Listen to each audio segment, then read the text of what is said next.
Filipenses 3, de 12 a 16. Diz assim: não que eu tenha já recebido ou tenha já obtido a perfeição, mas prossigo para conquistar aquilo para o que também fui conquistado por Cristo Jesus. Irmãos, quanto a mim, não julgo havê-lo alcançado, mas uma coisa faço, esquecendo-me das coisas que para trás ficam e avançando para as que diante de mim estão, prossigo para o alvo, para o prêmio da soberana vocação de Deus em Cristo Jesus. Todos, pois, que somos perfeitos, tenhamos este sentimento. E se porventura pensais de outro modo, também isto Deus vos esclarecerá. Todavia, andemos de acordo com o que já alcançamos. Em 1984, nas Olimpíadas de Los Angeles, uma cena marcou toda uma geração de atletas e dos amantes do esporte. Na maratona feminina, uma das competidoras, uma suíça chamada Gabriele Andersen, uma mulher de 39 anos, ela resolveu participar, representando o seu país, da maratona feminina. 42 quilômetros, já pensou? Uma pessoa de 39 anos, e você aí com seus 20 e poucos, se cansando quando caminha 500 metros. Mas o que marcou Gabriele não foi o seu favoritismo, até porque ela não era uma das favoritas. Mas Gabriele, ela persistiu até o final. Mesmo quem não era nascido nessa época, talvez já tenha visto as imagens do final da prova de Gabriele Andersen. Gabriele, na parte final da prova, nos últimos quilômetros, ela perdeu a passagem da água. Não sei se você já viu nas corridas, sempre tem pessoas ali com copos com água dando para os corredores, ou às vezes é água, ou às vezes pode ser algum isotônico, para que ali eles se hidratem e continuem a corrida. Acontece que no último ponto, onde havia água, Gabriele passou batido e não pegou a sua água. Qual foi o resultado? Ela se desidratou. E ela teve cãibra. Você já teve cãibra? É muito ruim, não é? Gabriele teve cãibra, uma cãibra muito forte na sua perna esquerda. E aquilo causava uma dor intensa em Gabriele, e chegaram alguns fiscais de prova e tentaram convencê-la de desistir da prova. E ninguém podia ajudar Gabriele, porque naquela época os corredores eles não podiam receber ajuda médica, porque se o médico tocasse no corredor, ele seria desclassificado. Mas Gabriele tinha um foco, ela queria chegar no final da prova, mesmo que fosse em último lugar, mas ela queria chegar no final da prova. Quando Gabriele finalmente entrou no estádio em Los Angeles, toda a torcida colocou os olhos nela. As câmeras de televisão do mundo inteiro foram apontadas para ela. E se você já viu a imagem, você deve se lembrar. Ela demorou 5 minutos para percorrer os últimos 500 metros. Sabe o que são 500 metros, né? Quanto tempo você gasta para caminhar 500 metros? Ela demorou 5 minutos, porque a cãibra era intensa. Ela tinha um foco, ela tinha um objetivo, ela tinha um alvo, a linha de chegada. E quando ela ultrapassou a linha de chegada, chegaram os paramédicos, a socorreram, ela foi hidratada. Ela não ganhou nenhuma medalha, ela chegou em último, mas ela foi lembrada como um exemplo de persistência. Gabriele Andersen, ela chegou ao final da sua prova por causa do seu esforço, por causa da sua dedicação, do seu foco. Nós sabemos que também ela chegou ao final porque aquela foi a vontade de Deus. Deus havia decretado que ela terminaria aquela prova, porque se não fosse da vontade de Deus, ela nem teria ao menos percorrido aquela prova com todas as dificuldades que ela teve. Mas aqui, meus irmãos, nós vemos um exemplo de uma doutrina chamada perseverança dos santos. Nós estamos no mês da Reforma e uma das principais doutrinas da Reforma, daquilo que é chamado de tulip, a quinta doutrina é a perseverança dos santos. Alguns preferem chamá-la de perseverança de Deus pelos santos. Mas o que é a perseverança dos santos? É que nós, que fomos salvos pelo Senhor, nós perseveramos, nós caminhamos, nós lutamos, nós percorremos a caminhada cristã até o final, na certeza de que nós vamos alcançar a linha de chegada. Só que acontece o seguinte, nós temos aqui dois pontos, duas verdades. A primeira é a seguinte: Deus, ele é soberano. Aquilo que Ele escreveu, Ele vai cumprir. Deus, Ele escolheu você antes da fundação do mundo para ser santo, para ser seu filho, adotou você como seu filho, Jesus morreu por você, o Espírito Santo, Ele aplicou a conversão em você, o sangue de Cristo em você, e agora você tem a certeza da sua salvação, você tem a certeza que você vai chegar no final. Mas você não fica sentado no sofá esperando Jesus voltar. Você caminha, você percorre a caminhada cristã. E aí que entra a responsabilidade humana. Então a perseverança dos santos é exatamente isso. Deus é soberano e Ele vai te conduzir nessa caminhada, Ele vai te fortalecer, Ele vai te dar todas as condições para você caminhar, para você se fortalecer, para você percorrer a sua vida com Cristo. Mas é necessário, ao mesmo tempo, dedicação da sua parte, esforço da sua parte.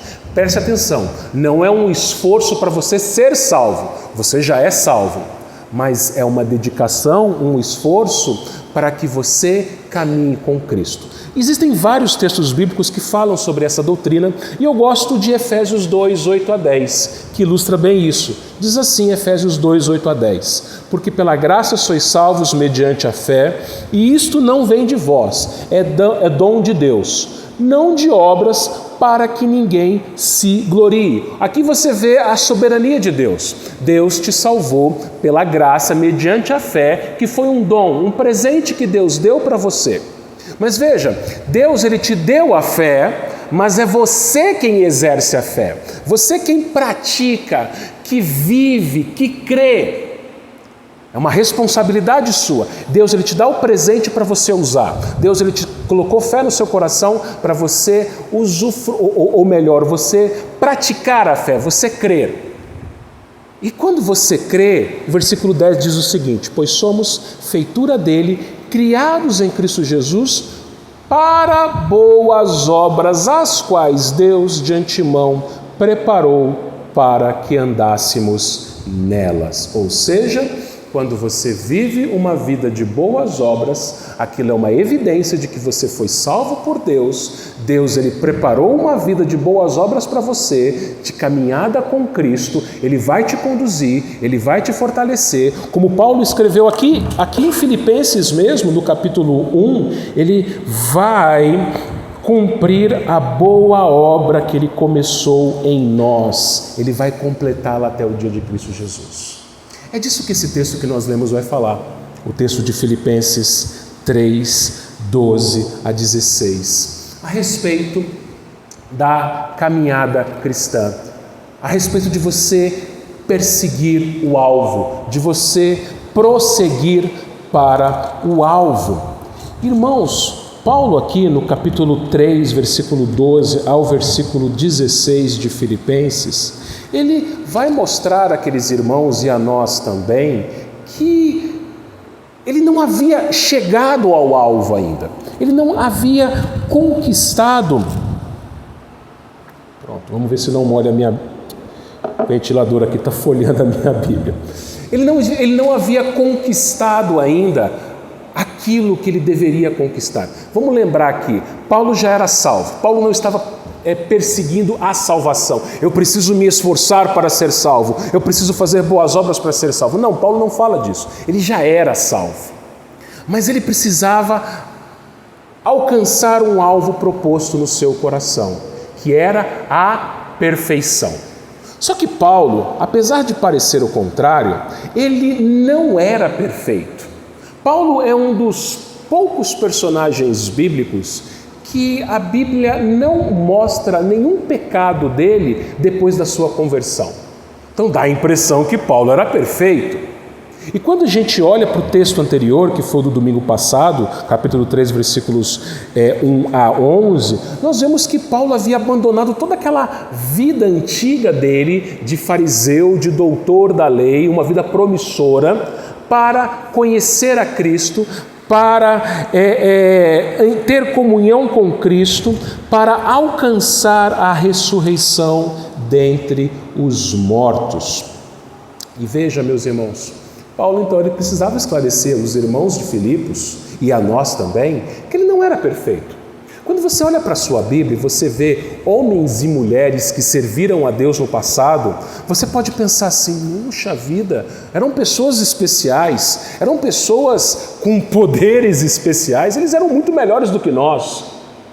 Mas não se esqueça que essas pessoas, esses homens e mulheres, Paulo inclusive, eles eram gente como a gente. À exceção de Cristo, é claro, eles eram homens e mulheres pecadores. Eram homens e mulheres que lutavam com os seus pecados. Paulo, aliás, lá em Romanos 7, ele vai falar a respeito da luta que ele tinha com os seus pecados. E aí Paulo, então, nesse texto que nós lemos, ele vai fazer um esclarecimento e, no final, algumas exortações a respeito do prosseguimento para o alvo. Então, irmãos, vamos olhar para a nossa Bíblia mais uma vez no versículo 12. Diz assim: não que eu já tenha recebido ou tenha já obtido a perfeição, mas prossigo para conquistar aquilo que também fui conquistado por Cristo Jesus. Então Paulo ele vai começar o seu esclarecimento dizendo o seguinte: meus irmãos, não me entendam mal, não pensem que eu sou melhor do que vocês, não pensem que eu sou superior a vocês, não pensem que eu cheguei lá, que eu já alcancei o alvo, que eu já terminei a corrida, não pensem essas coisas.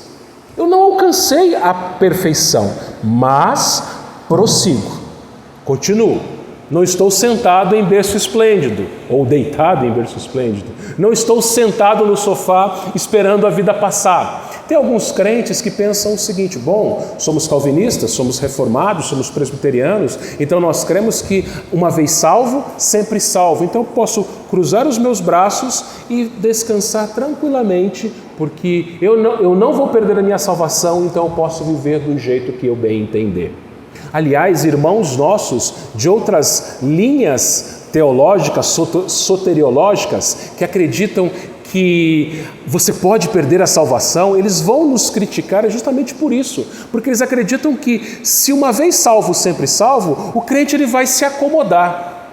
Mas não é isso que a Bíblia diz. A Bíblia nos mostra que o fato de você saber que você está com a sua salvação garantida, você percorre, você persegue, você caminha a maratona cristã, sabendo que você vai chegar lá, você vai chegar no alvo. Ele diz: eu prossigo para conquistar aquilo que também fui conquistado por Cristo Jesus. Paulo ele usa um jogo de palavras aqui.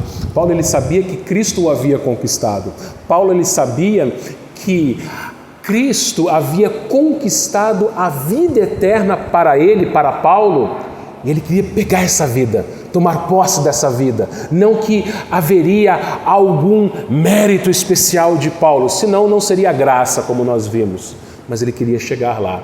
Ele queria andar, fazer as boas obras que Deus preparou para que ele andasse nela. E aí Paulo então, ele fala isso: eu não sou perfeito, eu ainda peco. Eu ainda tenho que lutar contra os meus pecados, eu não obti a perfeição. Nós também somos assim, meus irmãos. Pense o seguinte, aí você vai ter o outro lado. Um lado é você pensar o seguinte: bom, eu já sou salvo, então eu posso fazer o que eu quiser. O outro lado é você pensar o seguinte: bom, ninguém é perfeito, né? Bom, ninguém é perfeito, eu não sou perfeito, então eu vou viver do jeito que eu bem entender. Não. Tome cuidado com isso. Se você é salvo, de fato você ainda não é perfeito, mas você precisa lutar. Você tem pecados, eu tenho pecados.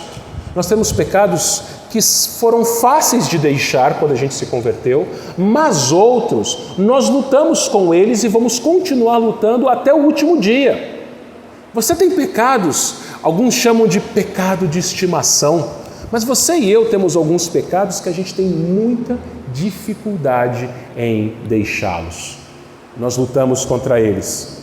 Por isso que o apóstolo João, na sua primeira carta, ele vai nos dizer que nós não devemos pecar, mas se nós pecarmos, nós temos um advogado junto ao Pai, Cristo Jesus, porque mediante dele nós temos o perdão.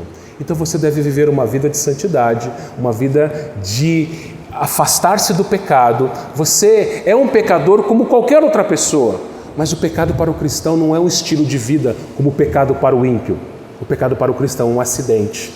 E quando ele peca, ele corre aos pés da cruz, confessando e pedindo perdão.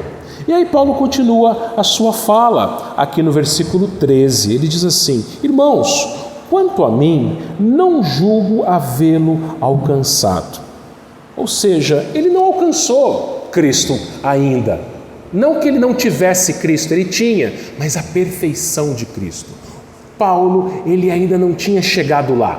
Ele diz: mas uma coisa eu faço, esquecendo-me das coisas que para trás ficam e avançando para as que diante de mim estão. Vamos parar aqui por enquanto. Paulo, ele tinha um foco. E para que ele alcançasse o seu alvo, alcançasse o seu foco, a primeira coisa era deixar para trás o que tinha que ficar para trás. Quando você olha para uma corrida, presta atenção às crianças que estão aí. Quando você olha para uma corrida, o que você vê? Você vê homens, se for masculina, mulheres, se for feminina, com pouca roupa. Um short, uma regata, um tênis apropriado, leve. Eles mesmos são leves, você não vai ver um corredor do meu porte físico. Eles são pessoas leves, eles usam roupas leves. Você não vai ver um corredor pesado, você não vai ver um corredor correndo com agasalho, com bota, mas eles têm que deixar o seu corpo, a sua vestimenta, o seu calçado o mais leve possível. Se você tem um foco, eu lembro que eu pastoreei uma igreja lá em Mogi das Cruzes. Tinha um irmão lá que ele era obeso, presbítero lá da igreja, ele era obeso. Ele teve um foco, ele começou a emagrecer, ele começou a fazer academia, ele tinha um foco, ele treinou. Sabe o que ele faz hoje? Ele é corredor, ele participa de essas corridas de rua. E se você olhar para ele 20 anos atrás, você fala, não é a mesma pessoa. Mas ele tinha um foco, ele tinha um objetivo. Ele queria perder peso para que a sua saúde melhorasse e ele queria ser um corredor. Então Paulo, ele faz a mesma coisa.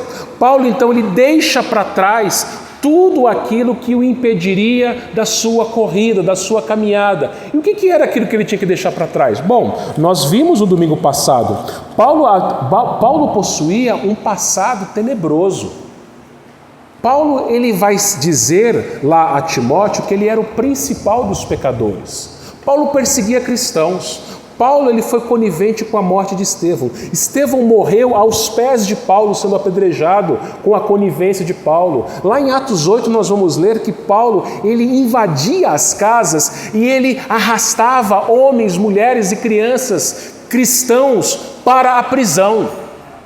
Aquilo poderia atormentar Paulo. Paulo talvez estivesse carregando culpa no seu coração. Talvez. Mas ele fala, não, eu deixo para trás. Eu abandono tudo aquilo que possa me impedir de continuar a caminhada. E o mesmo pode acontecer conosco, meus irmãos. Todo mundo tem um passado. Todos nós temos um passado. E quais as lembranças do seu passado? Com certeza todos nós aqui temos algumas lembranças ruins do passado. alguma amargura, algum sentimento de culpa, algum peso na consciência. Só que Paulo nos convida, meus irmãos, a esquecer-se das coisas que para trás ficam. Esquecimento aqui não é uma amnésia, não é você não se lembrar mais. A gente tem consciência, a gente tem lembranças, mas aquilo não pode doer mais. Por exemplo, uma coisa que atrapalha muito a nossa caminhada com Cristo é a amargura. É você lembrar de pessoas que fizeram o mal contra você no passado e não conseguir perdoar essas pessoas.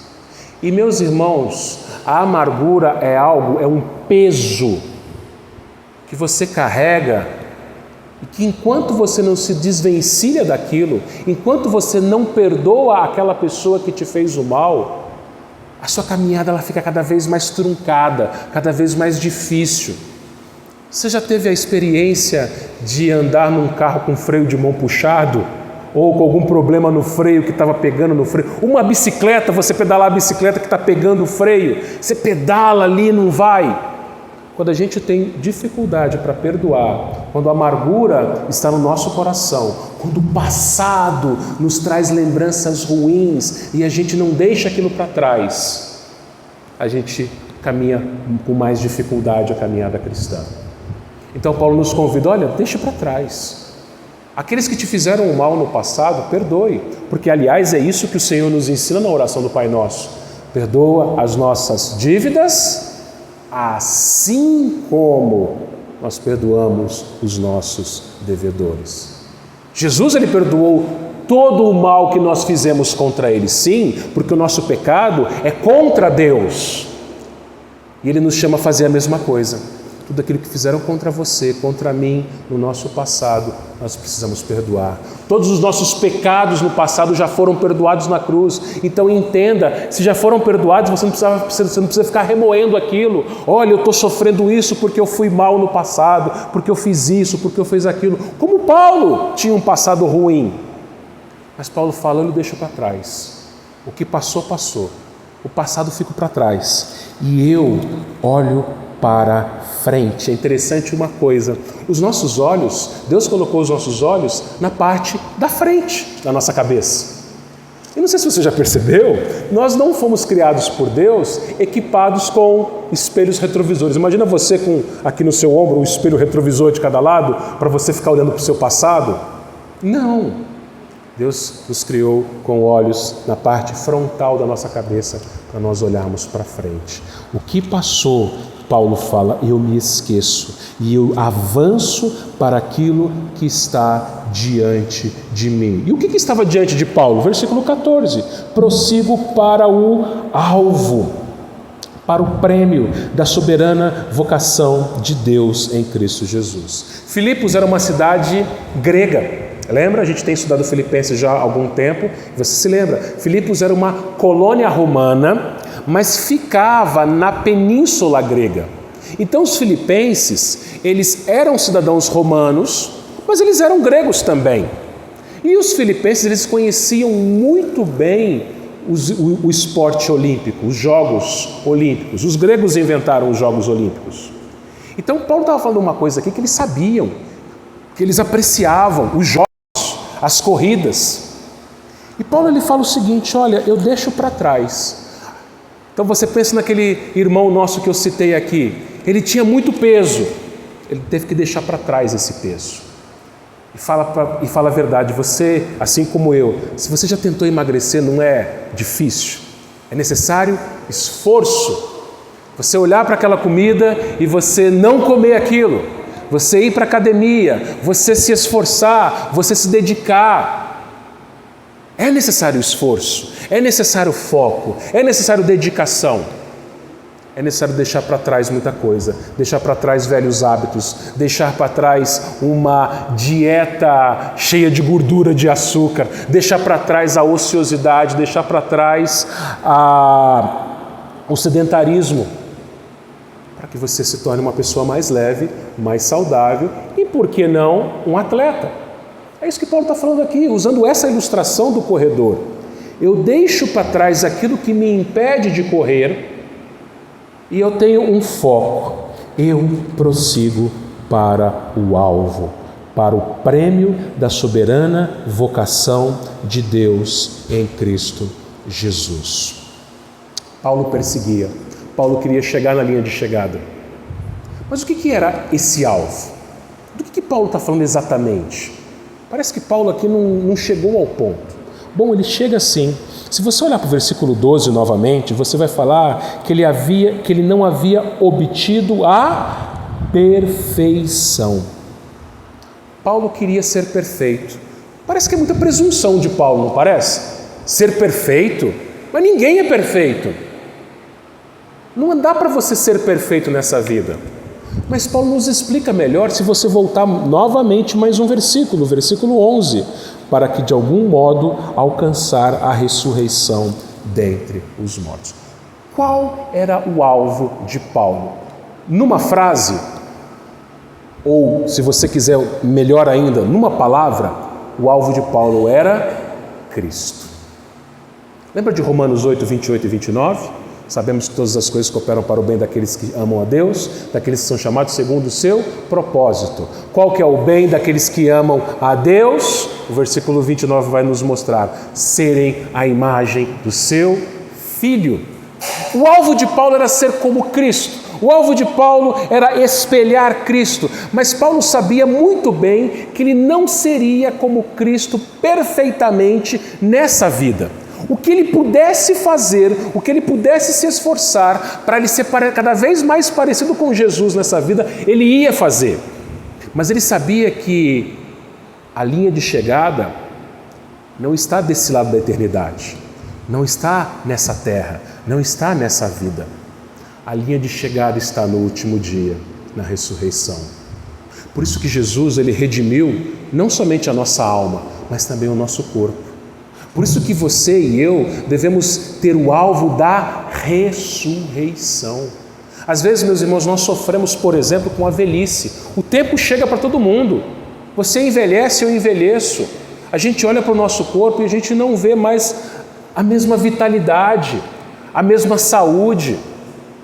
Só que pense o seguinte, o nosso corpo ele envelhece e adoece e finalmente morre porque isso é um efeito do pecado. Nós vamos morrer. Só que lembre-se, no final você vai ressuscitar. Ressurreição com um corpo glorioso, semelhante ao corpo de Cristo. E se você tem qualquer problema de saúde, esse problema não vai existir mais no corpo glorificado. A sua velhice não será mais um problema no corpo glorificado. Eu falei para uma irmã aqui hoje de manhã, né? Quem estava na escola dominical vai se lembrar. Se você tem um problema de coluna, por exemplo, você vai conseguir pular numa cama elástica, por exemplo.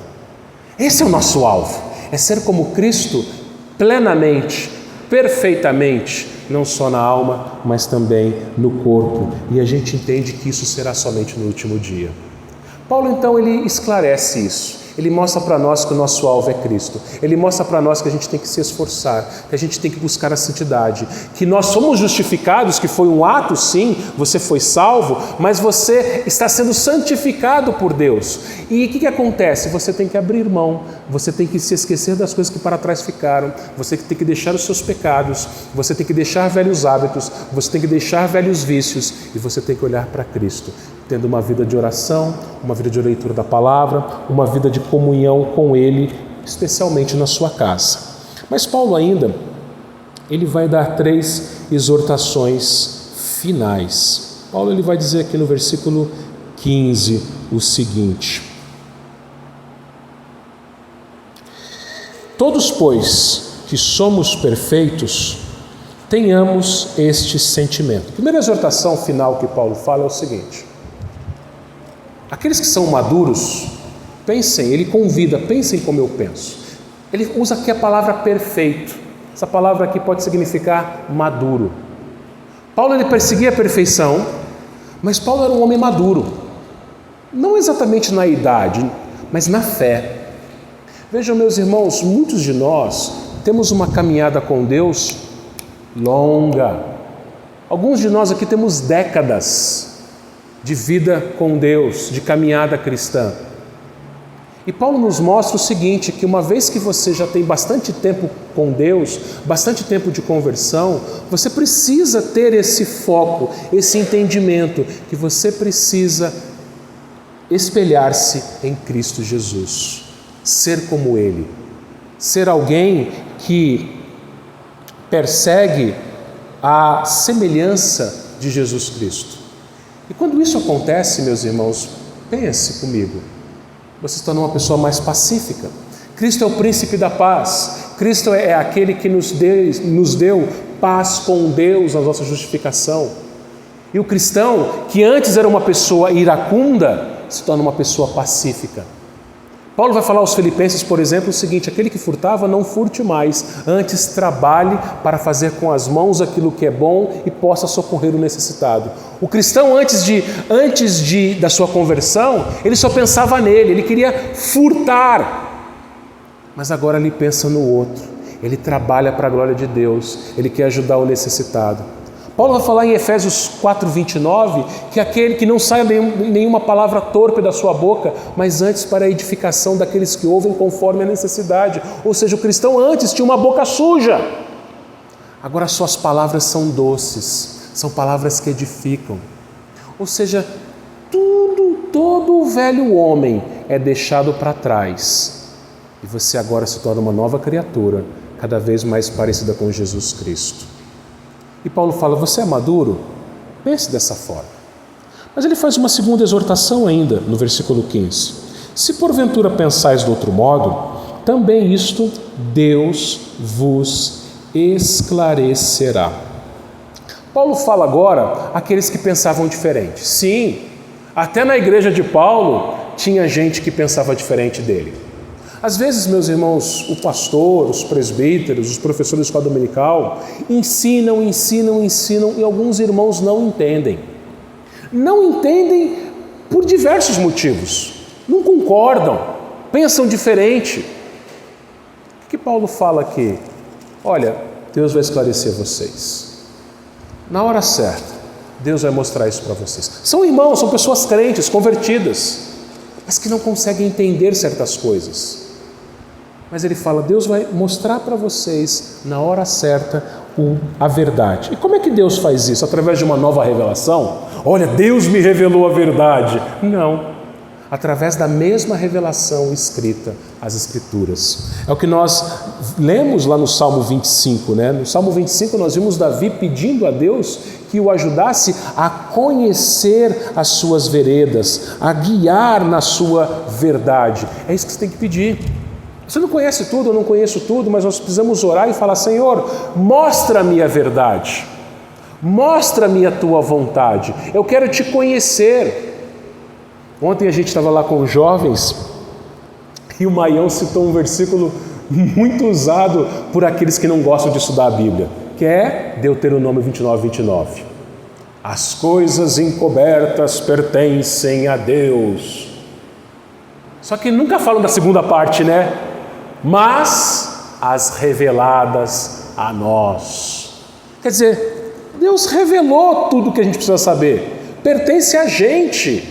Então a gente tem que buscar, a gente tem que ler a Bíblia, a gente tem que estudar a palavra de Deus. Não seja um crente que só abre a sua Bíblia no domingo. Seja um crente que todos os dias faça a sua devocional, faça o seu culto doméstico, tenha o seu período ali, o seu tempo com Deus, particularmente, individualmente, também em família, para que você cresça. E finalmente, a última exortação que Paulo faz é no versículo 16. Ele fala: todavia, andemos de acordo com o que já alcançamos. Paulo, então, ele conclui a sua instrução aos filipenses falando sobre coerência. Na igreja, meus irmãos, nós temos pessoas diferentes. Na igreja nós temos pessoas que têm diferentes níveis de maturidade cristã. Tem pessoas que, como eu disse, já caminham com Deus há décadas, há muito tempo. já leram a Bíblia de capa a capa várias vezes. Alguns já deram aula de escola dominical. Alguns são muito maduros na fé. Outros não. Outros têm alguma certa dificuldade. Até porque o Espírito Santo ele trabalha de maneira diferente em cada pessoa. Mas presta atenção, todo crente frutifica. O que diz o Salmo 1? O Salmo 1 ele vai dizer a respeito do homem bem-aventurado.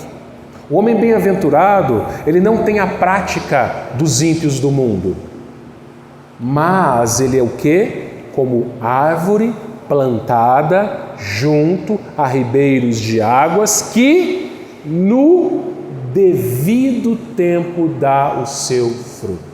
Toda árvore frutífera tem o tempo devido do seu fruto. Alguns crentes são como o limoeiro. O limoeiro demora 4 meses para frutificar. Rápido, né? Alguns cristãos são como um limoeiro. Rapidamente se converte e rapidamente aquela pessoa começa a estudar a Bíblia, começa a se aprofundar na Bíblia e vai amadurecendo rapidamente, frutificando rapidamente e vai crescendo. O abacateiro demora 3, 4, às vezes 5 anos para começar a dar abacate. Mas não importa se você é um limoeiro ou se você é um abacateiro. Seja um, seja outro, você vai dar fruto. No tempo certo.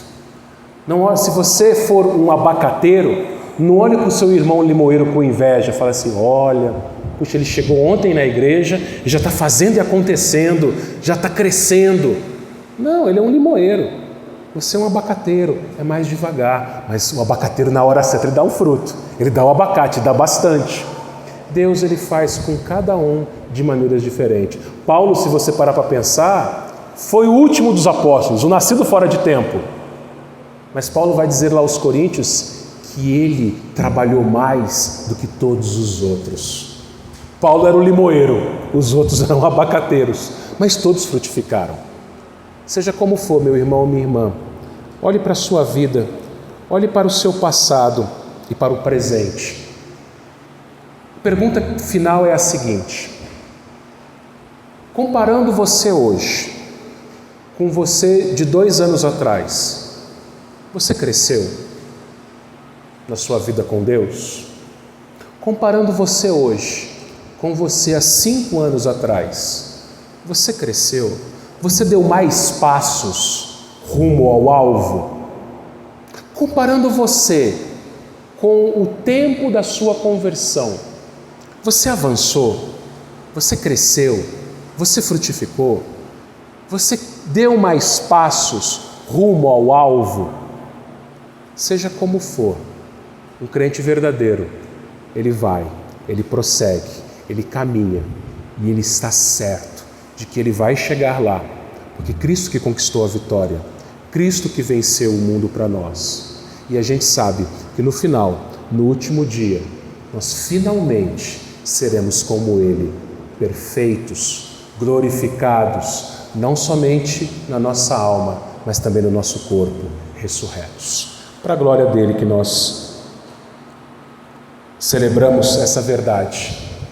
Que Ele nos abençoe, irmãos. Amém.